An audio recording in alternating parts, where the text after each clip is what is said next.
See a bard in the corner.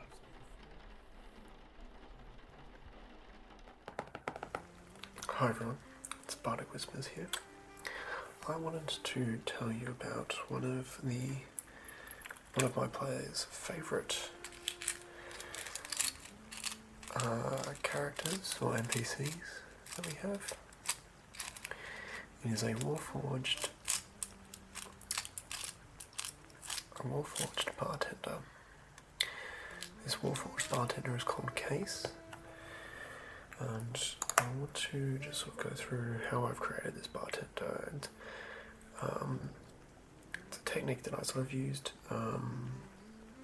that I think is easier for DMs to work with. So I just wanted to sort of go through them and just sort of talk how Case is and stuff. So Case is essentially a bartender, but not just a bartender for one tavern, a bartender for every single tavern. And how that works that each of these units are a copy or mirror of the original Case unit. The Case unit hasn't been met, the original. I'm not sure if we'll actually ever do that or anything like that. So, Case, the bartender. So Case, the bartender, is connected to essentially what my world's census is. So they know every single character.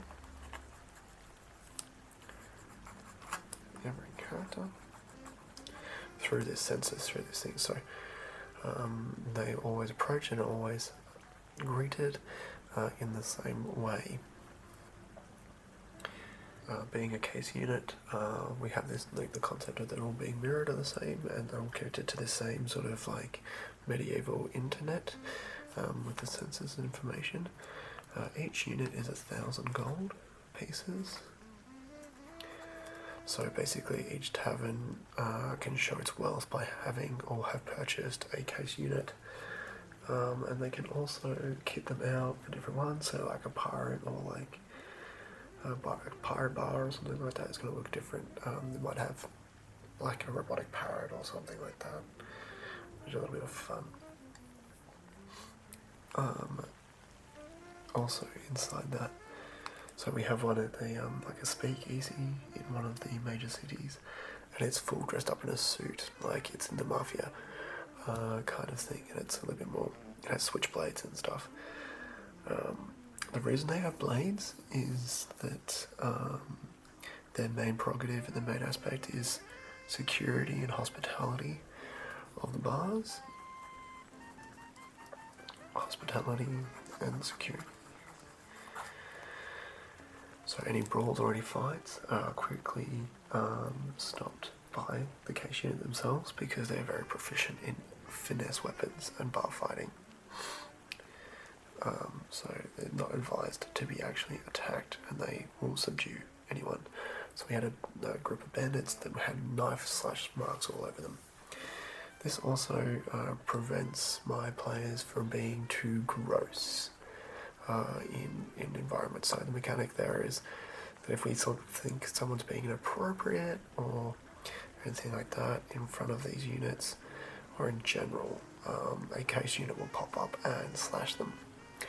So I have basically people are being not necessarily open or inclusive, or they're being vulgar or anything. I have an immediate and internal game mechanic, so they get damaged and they get hurt as they go along.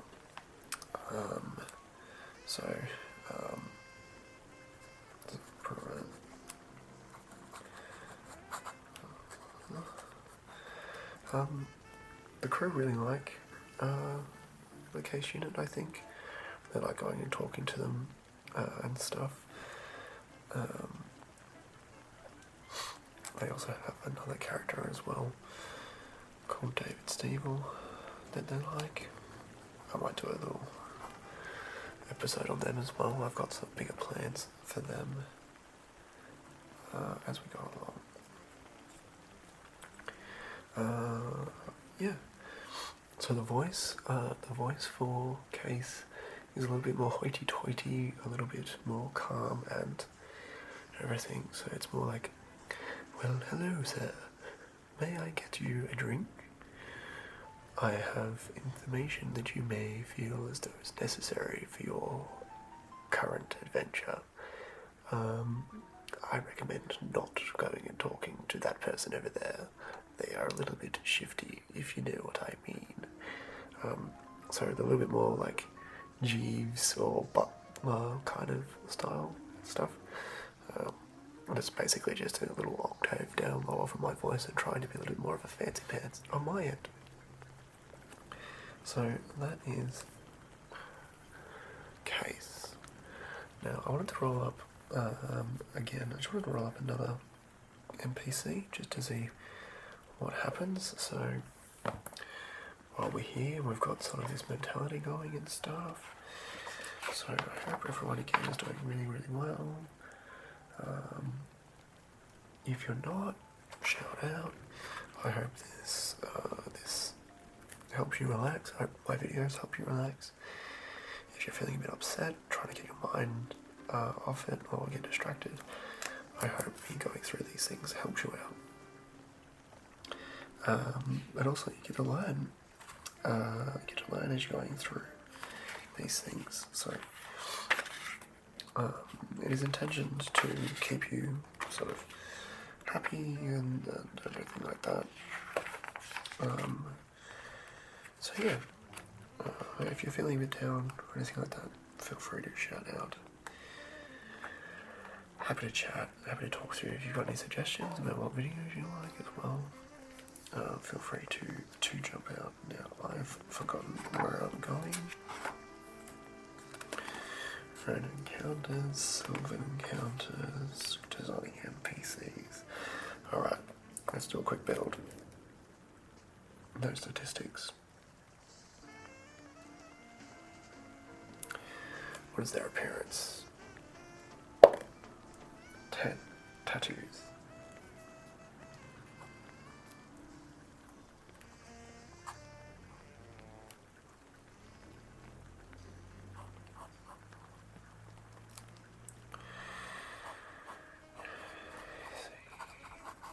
Design. Okay, so appearance. Tattoos. 12. An unusual skin colour.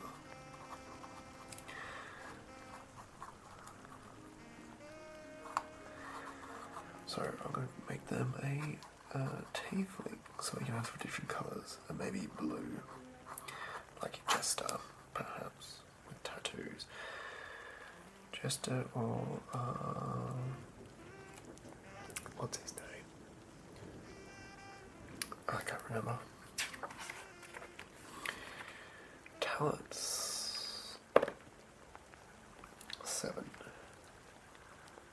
Great at solving puzzles.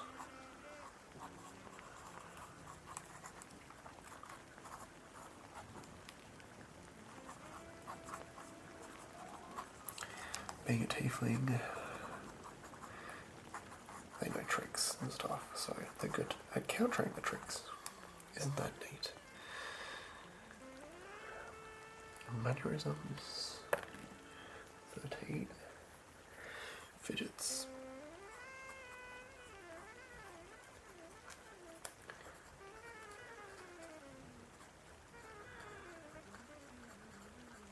Cool.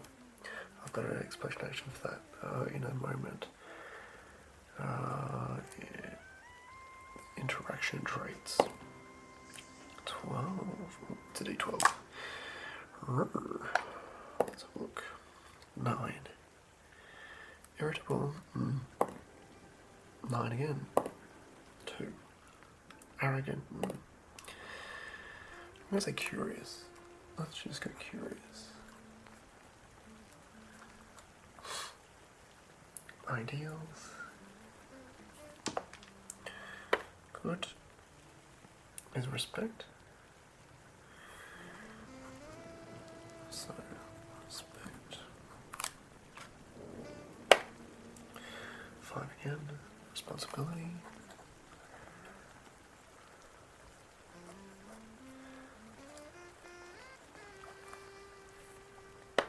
A D6. Neutral idea. People. Okay, so they're going to be a blue-skinned, curious tiefling, really good at puzzles, respectable, enjoys responsibility, and loves helping people. Let's go with their bond. 5. Captivated by a romantic interest. Wants to be loved.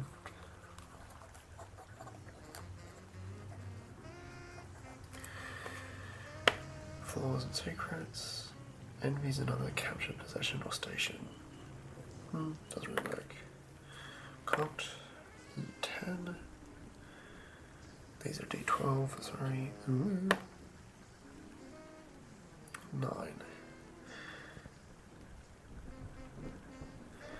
Shameful history.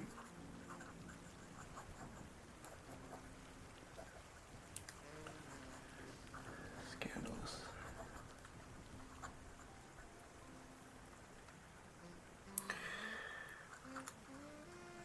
Scandalous.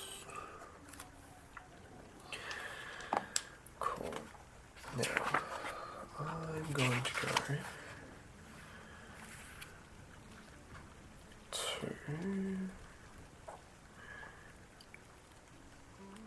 our trinkets here.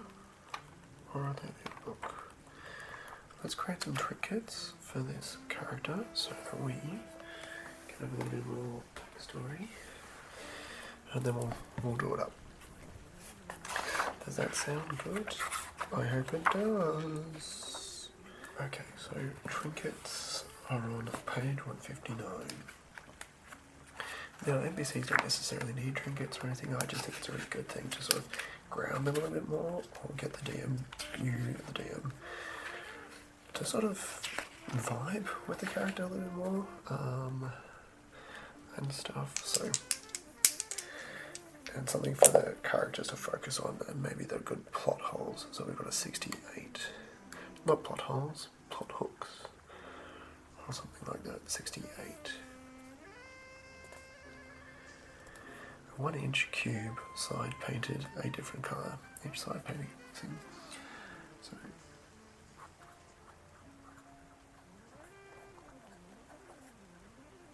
I love how things come together really well sometimes.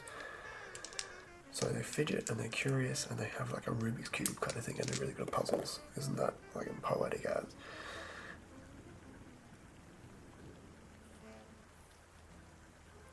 And a mosaic tile glazed surface, multicoloured.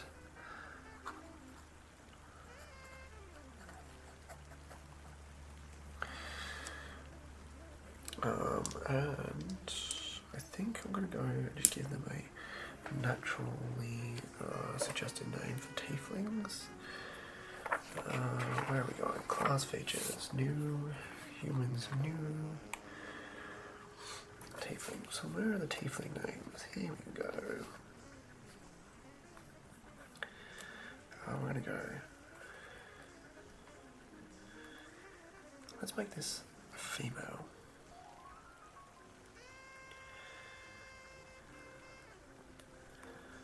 So we're gonna go.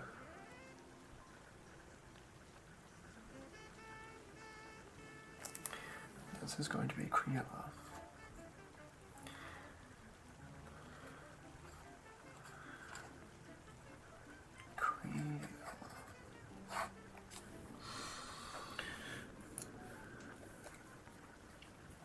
Okay, so let me just think about this quickly. Okay.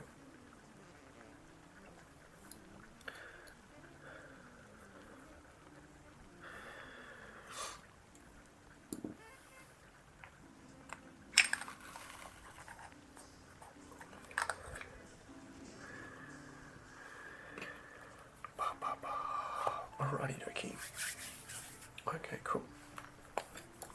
So let's go through this. So your party comes into a small, quiet town. There isn't too many stores or shops or anything like that, but just off to the centre there's a small little hole in the wall, a small door with a little sign at the front that says Trinkets, Puzzles, Emporium. Considering where you are at this stage, you're having trouble trying to open a particular door or get into a dungeon, for instance. So maybe the shopkeep may be able to help you with this puzzle, or maybe has a tool that may be able to get you in.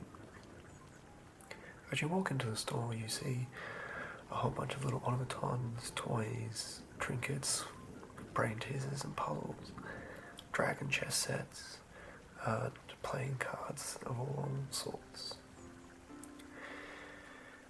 You see standing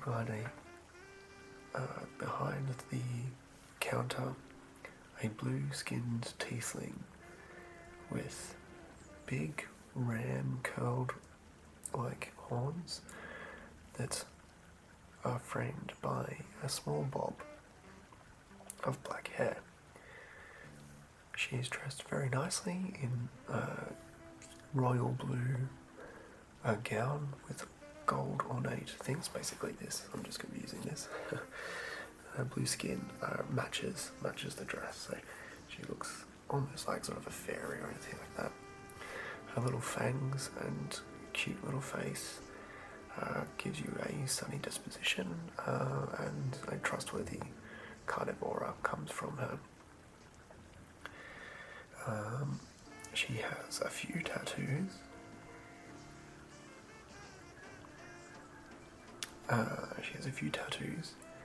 These tattoos actually move underneath the skin. They are some of these arcane things which causes her to fidget and sort of move or shiver a little bit as the tattoos move under her skin.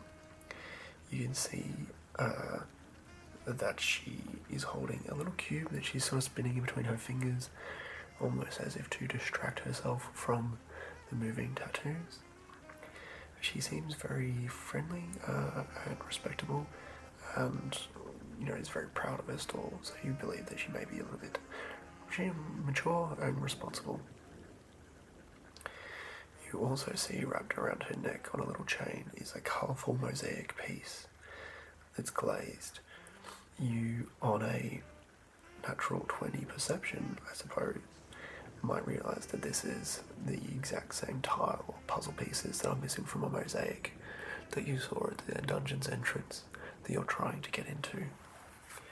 She might actually have the final puzzle piece to open that door. All she wants to do is be loved and included in solving puzzles. In her past, she was originally going to be married to a human suitor, but for some reason did not come to pass, and now is still very hurt by that and still wants to find love and wants to be cared about. And her name, as you approach, she signifies is Criella. Cool. Thank you, everyone. We might keep that character. I might introduce that character into my campaign. We'll see how we go.